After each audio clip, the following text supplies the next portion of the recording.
Чисто конвенционалниот обид да ја прибави потребната документација за субвенционирање на своите пчелни семејства, 62-годишната прилепчанка Виолета Јовановска ја чинело непријатно искуство какво што никогаш не доживеала во својот живот. На низиното инсистирање да разговара со раководителот на подрачната, кој бил одсутен, еден од службениците ја нападнал, најпрвин вербално со најпогрдни зборови, а потоа започнал и да ја влече од канцеларијата, при што било скршено дури и стаклото од вратата. По инцидентот, веднаш интервенирало обезбедувањето, пошто Јовановска со полициско комбе била однесена на распит во полициската станица во Прилеп. И јас седнав на столицата, изгледа беше од раководителот. Јас седнав, викам, јас нема да излезам.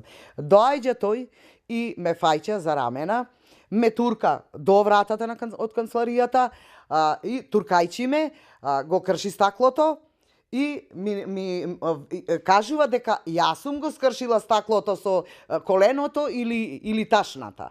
Тоа е ноторна лага.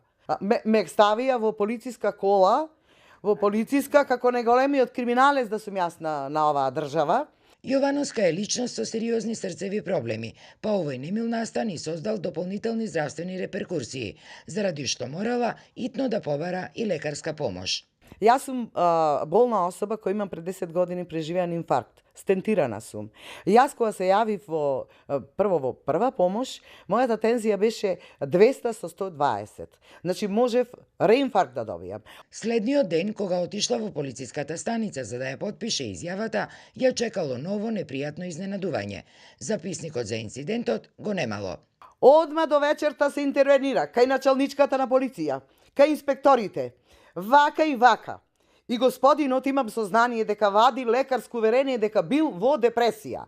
Ами ако е во депресија, нека оди дома, нека се лекува. Од подрачната единица ни потврдија дека имало инцидент, но оттаму негираат дека станувало збор за нешто сериозно, односно дека тоа била само обична вербална расправија. Јас не бев присутен, бев на терен, се скршило стакло, обезбедување го сменев, стаклото е сменето и нема никаков проблем. Нема инцидент, нема ништо. Виолета Јовановска, која е пензиониран административен работник, а пред тоа и долги години живеела во една европска земја, вели дека си ги знае своите права и дека нема да остави ова да биде заташкано. Решена е случајот да го однесе и пред Меѓународниот суд за човекови права.